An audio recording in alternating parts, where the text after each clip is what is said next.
exclusividade no programa Berenice e Você, a pianista Eudóxia de Barros. E logo após, nós temos um pouco de teologia, falando da libertação da crença e da fé, com o teólogo Nilo Belotto, que veio de Salvador especialmente para o Berenice e Você.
Berenice e você no estúdio da pianista Eudóxia de Barros. Eudóxia, tudo bem, querida? Tudo bom. E você? Você sempre com essa vitalidade. Graças a Deus. Eu fui preservada, tenho uma saúde muito boa e continuo dando duro por aí. E eu continuo sendo sua fã, Eudóxia. Obrigada. Sou sua fã há quase 40 anos, hein? Obrigada. Quanto tempo, não? Uma Quanto vida, tempo né? a gente seguindo juntos. E é muito interessante essa vida de artista, porque quantas outras pessoas acompanham a sua vida e você não sabe que todos os olhares estão voltados à artista. Isso é interessante, né? Aliás, a gente fica agradecida por isso, né? Quer dizer, muita gratidão. O que acrescenta na sua vida você saber que tantas pessoas amam essa arte, a música, e começam a venerar também os pianistas, os artistas? Porque para você ouvir, você precisa saber ouvir. Não é só o pianista, ou o artista, ou o músico. Os ouvintes precisam também saber ouvir, para captar, para sentir, e através dessa bagagem que a gente carrega de cada concerto que estamos, na verdade, compartilhando, ou mesmo ouvindo CDs, seja lá o que for, a gente traz naquele momento muitos insights através da música. Você sabe disso, Eudóxia? Sim, sem dúvida. Eu me sinto assim quando eu me apresento, quer dizer, a minha finalidade maior é transmitir uma alegria, quer dizer, que a pessoa saia dali mais feliz, que é tão gostoso quando a gente vai assistir a um concerto, ou a uma peça de teatro, ou então a um cinema, saiu plenamente satisfeita, quer dizer, aquilo mudou um pouco a cabeça da gente. Pelo menos naquele dia a gente está mais feliz. Então a minha intenção sempre é essa, de comunicar dessa maneira que sejam em benefício de todos. Eudóxia, o que você, hoje, independente das músicas, do seu repertório, o que te traz felicidade quando você ouve? O que você ouve que você fala assim, estou em êxtase? Bom, isso há grandes momentos no decorrer de toda a carreira, quer dizer, a gente conta assim bem nos dedos, quando houve aquele, como você falou, quer dizer, esse êxtase, não é? Quer dizer, que a gente já nem percebe onde está, quer dizer, nem que está dando um concerto, é a música, puramente a música. Agora, para isso, existem alguns fatores que contribuem. Por exemplo, é preciso que o programa já esteja assim altamente amadurecido, como aconteceu no ano passado. Eu tive vários momentos assim, desse tal êxtase, né, que a gente sai totalmente, e porque o programa estava assim super mastigado, já tinha tocado muitas vezes, eu toquei muito no ano passado, e também a necessidade de que naquele dia do concerto tudo tenha decorrido normalmente, Tranquilo. Quer dizer, tudo contribuiu para aquilo. Por exemplo, é muito comum a gente querer ensaiar, chega lá, o piano não está no lugar, então a gente tem que esperar até colocar o piano. Enfim, tem gente atrapalhando ali na plateia que quer ouvir todo o ensaio. E no ensaio, o ensaio é muito privativo, é uma coisa da gente, a gente vai errar, faz parte. É até bom quando erra, é sinal que depois na hora vai sair muito melhor. Mas, enfim, é uma série de fatores. Então, isso acontece, não é muito frequente, desses grandes momentos. Até eu me lembro também uma vez, fui lá em Piracicaba, e que eu toquei lá era um programa grande, consistente, tinha fantasia de Schumann. Eu estava tão bem naquele dia, que na fantasia eu comecei a chorar. Tocando, chorando, quer dizer, como me emocionou, a música belíssima, né? E então, quer dizer, eu transpus aquela barreira toda, foi lindo, foi muito lindo. Aí depois, quando chegou no intervalo, meu marido estava lá, e eu estava chorando, eu falei, mas foi maravilhoso o que você fez, por que você está chorando? Eu falei, não, eu estou emocionada. Né? Simplesmente houve aquele êxtase. É lindo isso quando acontece, mas é raro. É raro, eu entendo. Agora eu queria assim, mostrar para você de casa, que sempre pergunta como que é o artista. Aqui eu estou sentindo o ambiente da Eudóxia, o lugar, na verdade, muito reservado, que é onde ela trabalha. Aqui, tenho certeza que é o mundo dela E nada lá fora importa. É ela, a música, o piano. Estou certa, Eudoxia? Exatamente. E eu vejo aqui, por exemplo, detalhes incríveis que vocês às vezes nem percebem. Nós temos canetas e lápis sobre o piano de cauda. Nós temos tantas partituras, tantos métodos, tudo etiquetado. Eudoxia, isso significa o quê? Essas partituras todas etiquetadas ali, você já chega, já sabe onde estão? Mais As ou menos, músicas? quer dizer, aliás, estou precisando fazer uma revisão neste ano, porque são novas músicas que entraram na casa, não é? Então, e isso tudo não é nada, ainda tinha vários blocos de músicas aí sobre esse piano, para não ficar tão feio, né? Mais do que já está, quer dizer, uma montoeira de coisas, eu não tenho mais lugar onde guardar, então eu levei lá para dentro, mas aqui também são bateladas de música. A gente vai comprando, ganhando e necessitando, né? E muitas vezes, por exemplo, neste ano, eu faço uma sonata de Kabalevski e tem uma edição que não é muito boa. Notei vários errinhos, então a gente fica naquela dúvida. Então a necessidade está para chegar, uma amiga minha vai me mandar dos Estados Unidos uma outra edição X, mas para poder comparar. Quer dizer, é necessário, faz parte de todo o esquema. Por que você tem esses 3 pianos no seu estúdio? Bom, as coisas foram acontecendo, ainda tenho mais. Tem um piano que está sendo hóspede na casa de uma amiga há muitos anos. Foi o primeiro piano, foi um piano da minha avó, do qual eu não quis me desfazer, que é um piano Brasil muito bom, e já não tinha mais lugar para ele aqui. Por exemplo, esse piano de cauda, sempre quis ter um piano Steinway. Como custa caríssimo, numa certa ocasião houve uma oportunidade de comprá-lo de uma outra pianista, a Eliane Paterno, que estava vendendo esse piano por R$20.000 somente. Baratíssimo. Então eu comprei e já está precisando de uma boa reforma, sem dúvida. Aí depois tenho esse, que é um Essenfelder, que é bastante duro para poder trabalhar a técnica e tal.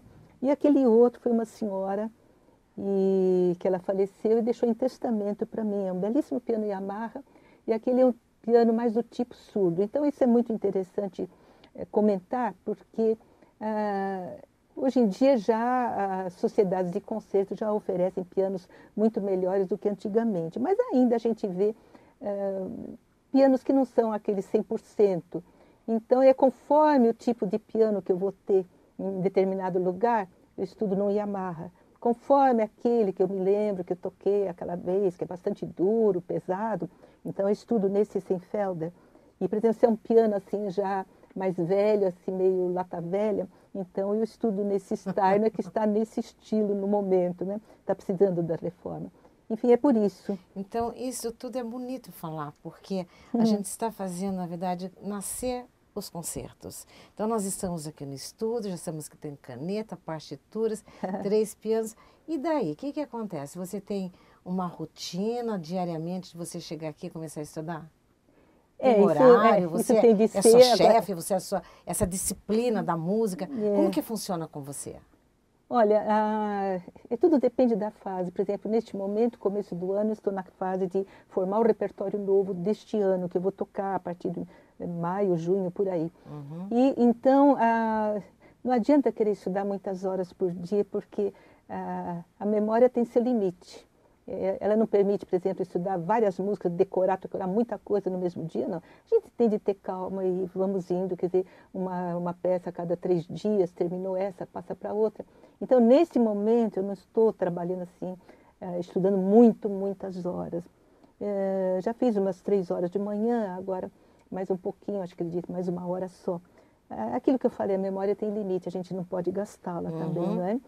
Agora, depois, quando aí todo o programa já estiver na memória, aí começa realmente aquele estudo intenso de 100 horas para acabar.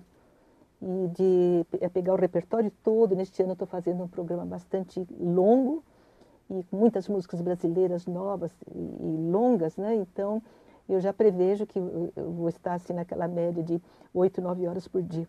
Logo mais, daqui a um mês mais ou menos.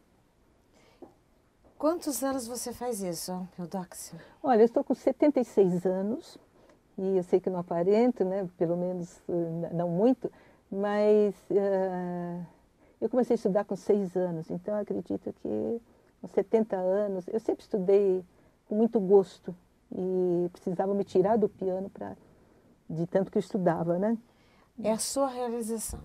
Minha realização, eu sou... A pergunta agora seria assim, Eudóxia.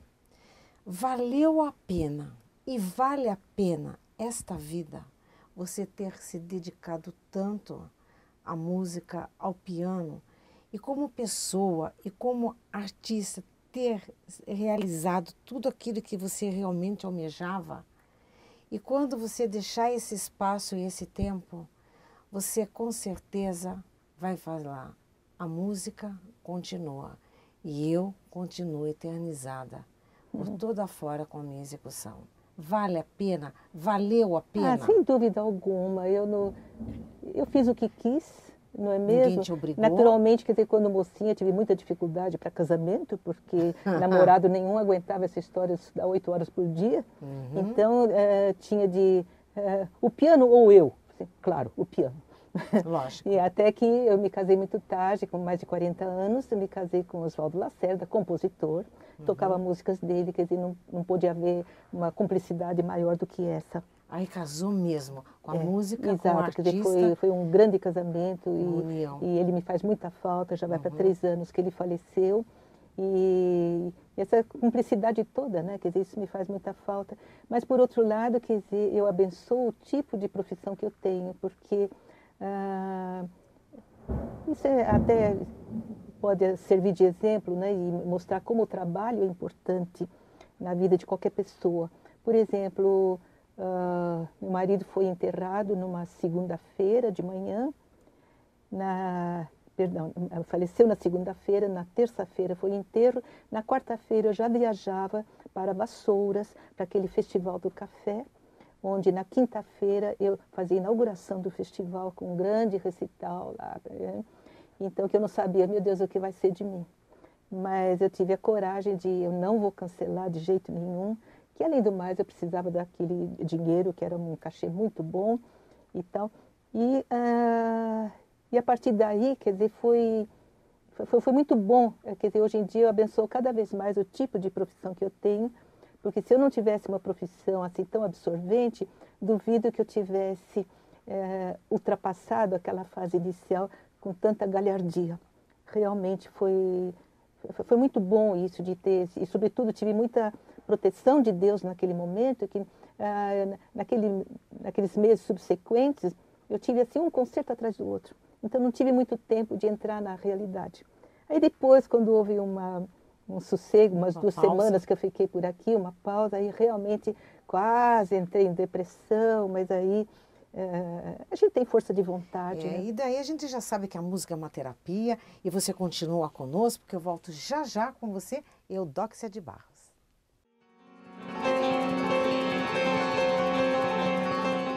Bem-vindo à Violeta Vitória Som. Aqui você encontra as melhores marcas nacionais e importadas. Nós temos tudo o que você precisa. Som automotivo, equipamentos para DJ, instalações em grandes ambientes, festas e eventos corporativos. Os nossos atendentes terão o maior prazer em esclarecer dúvidas e auxiliá-lo à melhor opção. Venha nos conhecer, Violeta Vitória Som, Rua Santa Ifigênia, número 29, ou através do site www.violetavitoriadigital.com.br. O melhor som da cidade.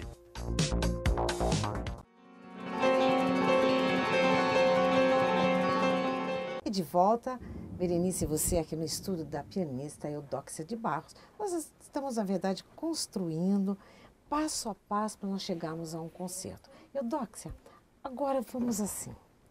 Quase eu entrei em depressão. Tá, tudo bem, a depressão não veio, graças a Deus, né? Não veio. E você continuou e continua dando concertos. Os projetos deste ano, o que você está estudando, na verdade?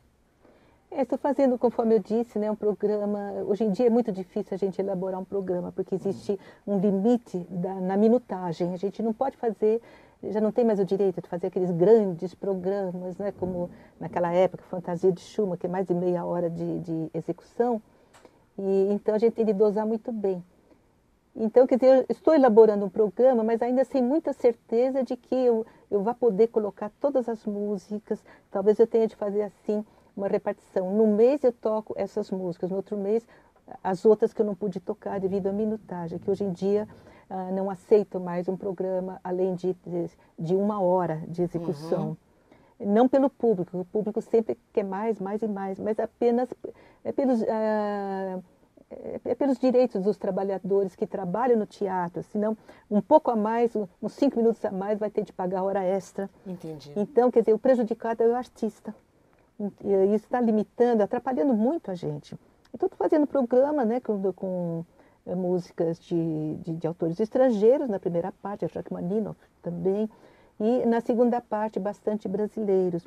Oswaldo Lacerda, naturalmente, Nazaré, sem dúvida, Camargo Guarnieri, num estudo belíssimo que ele dedicou a mim, também de Antônio Ribeiro, que foi aluno de Oswaldo Lacerda e Camargo Guarnieri, também um estudo dedicado a mim, e de Fernando Cupertino, que foi aluno do Oswaldo também, e homenageando os 2 compositores que neste ano estariam fazendo 150 anos, que é o Alexandre Levy e o Alberto Nepomuceno. Sim. É um programa longo, vamos aonde eu vou poder fazer. Docs, agora, quando você era estudante, você foi aluna da Madalena Tagliaferro. Sim. E nós estamos, na verdade, fazendo no Berenice Você uma série de entrevistas com pianistas, com artistas que conviveram com Madalena Tagliaferro, porque nós estamos voltando aí, tem muita gente, inclusive jovens, trazendo o projeto em nossas mãos para fazer masterclass. E voltando saraus hoje no Rio de Janeiro. Está assim, jovens de 23, 24 anos que são estudantes de música, eles mesmos estão hoje coordenando esses projetos em suas residências, fazendo assim saraus incríveis e maravilhosos. Então, o que você assim pode passar daquilo que você carregou de grandioso quando você foi aluna de Madalena? Olha, em primeiro lugar foi a parte técnica, que foi totalmente reformulada, foi uma outra visão e benéfica, sem dúvida. E na parte de interpretação, quer dizer, Madalena Tagliaferro era música por todos os poros. Então, quer dizer, eu acredito que eu tenha assimilado muito essa parte dos rubatos. O que é o rubato? O rubato é na interpretação, por exemplo, vai indo num andamento X, de repente começa a atrasar um pouquinho, para depois retomar, quer dizer, para dar dar um toque. É a parte de interpretação. Enfim, rubato é uma palavra italiana, vem do rubare, rouba um pouco de tempo aqui, para depois compensar um pouquinho de tempo ali. Enfim, isso precisa ter muita sabedoria, saber como fazer isso. Então, essa parte ela me passou muito bem, não por ter falado, mas por exemplos. Né? Dava exemplo, toque assim, toque assado. Então, eu fui captando tudo aquilo, né?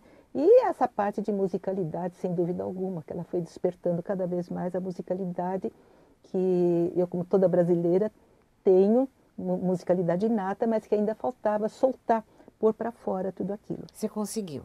Consegui. E sou muito grata a ela, quer dizer, no fim houve alguns dissabores entre nós duas, que ela era muito temperamental, eu também, né? Então, quer dizer, eu fui obrigada a sair dela, enfim, mas sou muito grata e tenho a maior admiração por ela até hoje. E o que você passa para os estudantes de música, para que eles possam, assim, hoje se soltarem cada vez mais?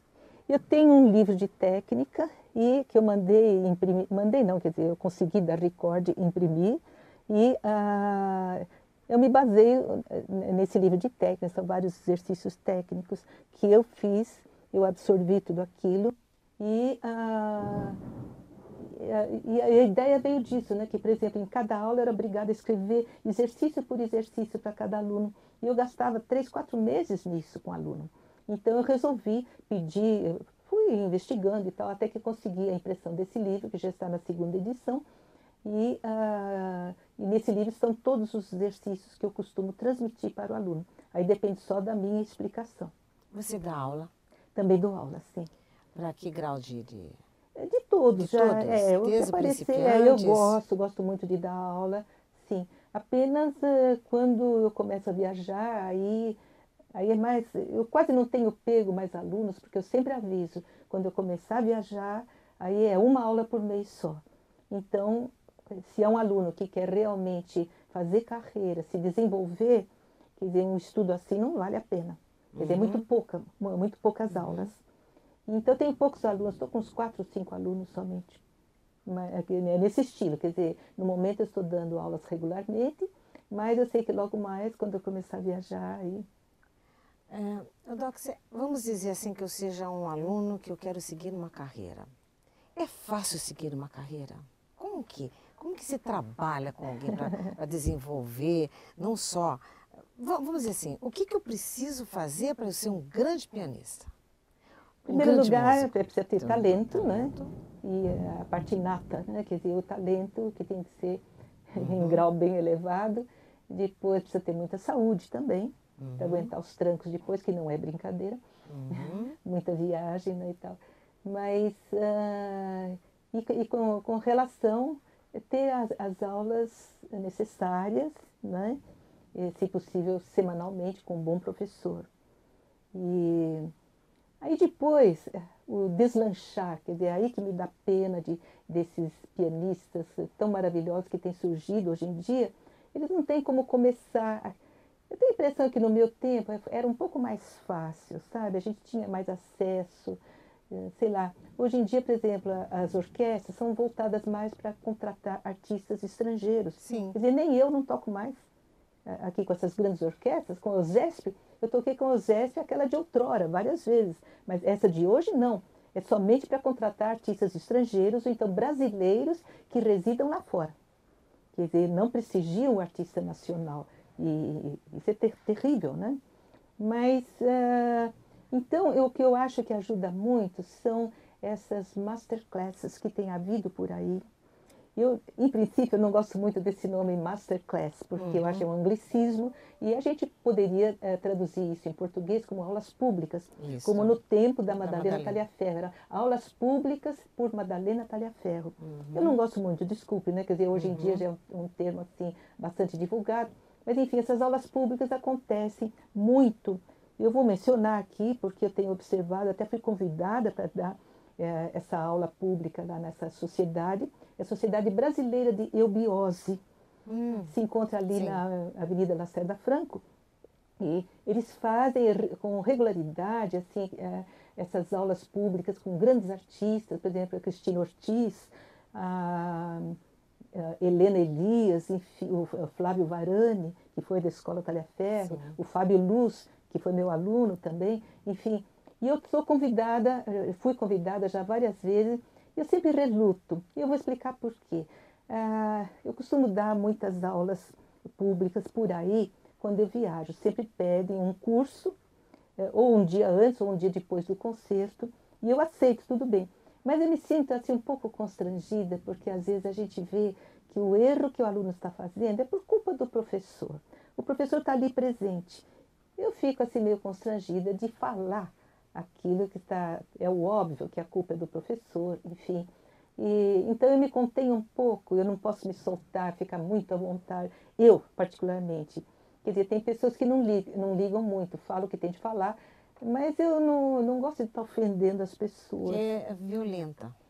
Violenta. Então tem havido uma certa insistência para eu dar essas aulas aí nessa sociedade da eubiose, e eu estou pensando ainda, sabe?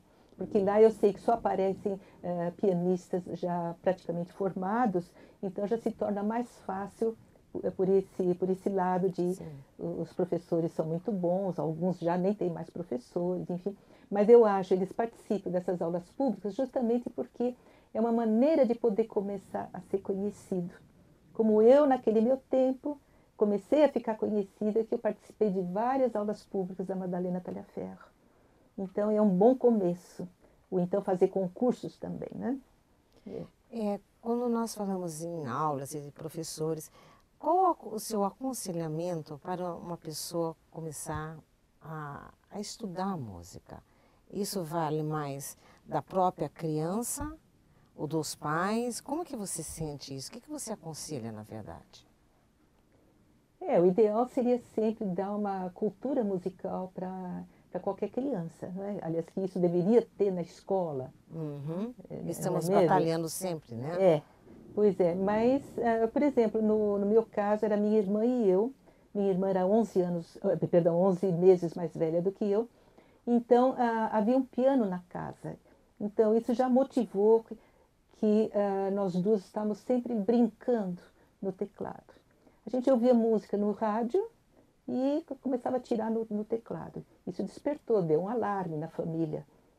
Elas parecem que têm jeito para música. Por que não aumentar a cultura delas, não necessariamente que vão ser artistas por aí, quer dizer, mas para ter um elemento a mais de cultura.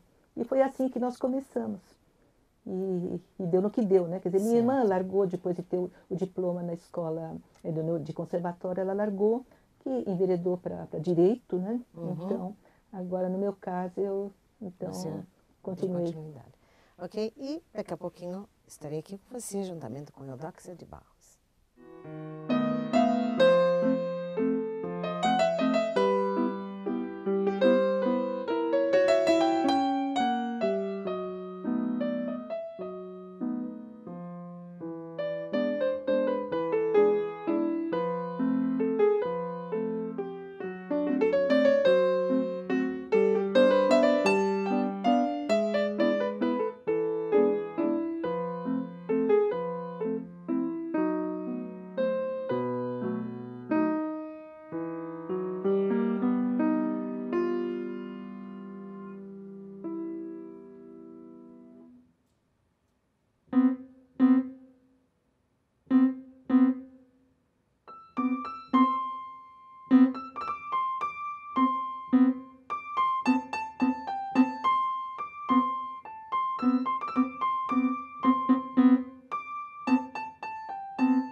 Bem-vindo à Violeta Vitória Som. Aqui você encontra as melhores marcas nacionais e importadas. Nós temos tudo o que você precisa. Som automotivo, equipamentos para DJ, instalações em grandes ambientes, festas e eventos corporativos. Os nossos atendentes terão o maior prazer em esclarecer dúvidas e auxiliá-lo à melhor opção. Venha nos conhecer, Violeta Vitória Som, Rua Santa Ifigênia, número 29, ou através do site www.violetavitoriadigital.com.br. O melhor som da cidade.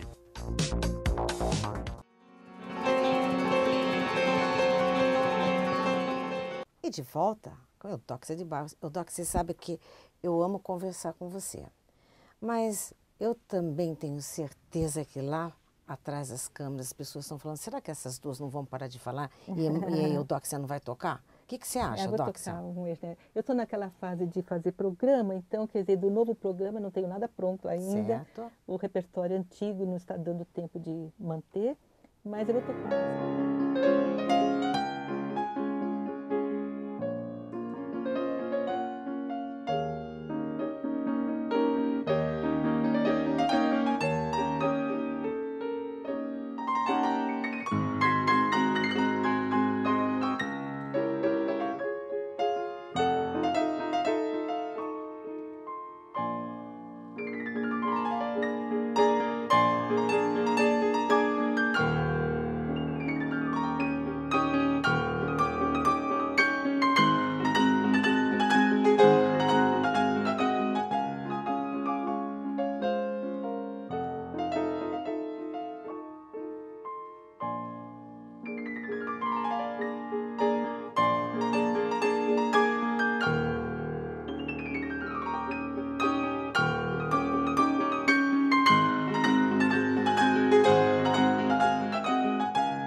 Doxia, muito obrigado pela sua participação no programa Berenice e Você. Deixo aqui para você felicidade, estarei nos seus concertos com certeza. E você que esteve conosco, nosso muito obrigado. Quer mandar um beijinho para essa turminha lá que vibra com você? Um beijo, um abraço para todos e até qualquer dia. Bem-vindo à Violeta Vitória Som. Aqui você encontra as melhores marcas nacionais e importadas. Nós temos tudo o que você precisa.